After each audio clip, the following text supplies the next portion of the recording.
స్వాతంత్ర సమరయోధుడు మన్యం వీరుడు అల్లూరి సీతారామరాజు వర్ధంతిని పురస్కరించుకుని చేగుంట మండల కేంద్రంలోని స్థానిక గాంధీ చౌరస్తా వద్ద నాయకులు వారి చిత్రపటానికి పూలమాల వేసి ఘనంగా నివాళులర్పించారు.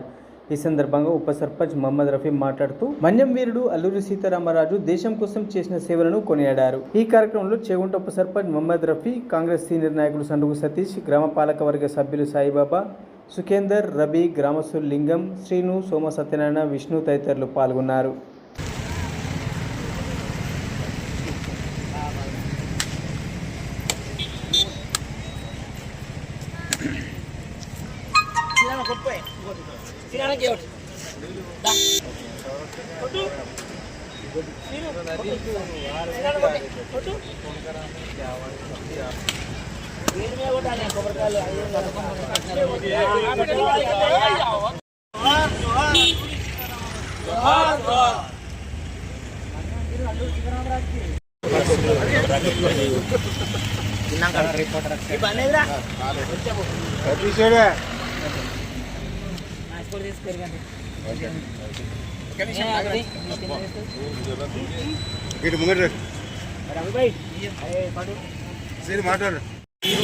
అల్లూరి సీతారామరాజు గారి వర్ధంతి సందర్భంగా ఇక్కడికి సర్పంచ్ బాబు మరియు వార్డు మెంబర్లు మరియు మాజీ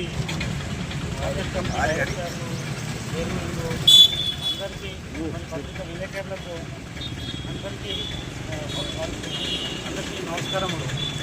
నేటి రోజున మనం అల్లూరి సీతారామరాజు గారి వర్ధంతి సందర్భంగా ఆయనను స్మరించుకుంటూ బ్రిటిష్ పాలనలో 1827 జూలై 4 రోజున ఆయన విశాఖపట్నంలో జన్మించారు.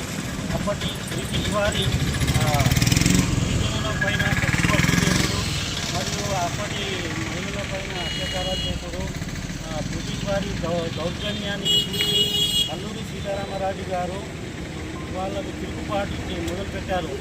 వాళ్ళపైన వాళ్ళ పోలీస్ స్టేషన్లను ధ్వంసం చేసి వాళ్ళ తుపాకులను చేతిలో తీసుకొని వాళ్ళపైన తిరుగుబాటు మొదలుపెట్టారు.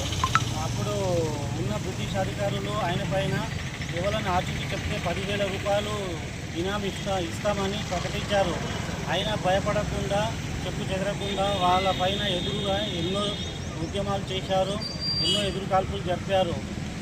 ఆయనకు శ్రద్ధాంజలి తెలుపుకుంటూ స్పీచ్ ముగిస్తున్నాను.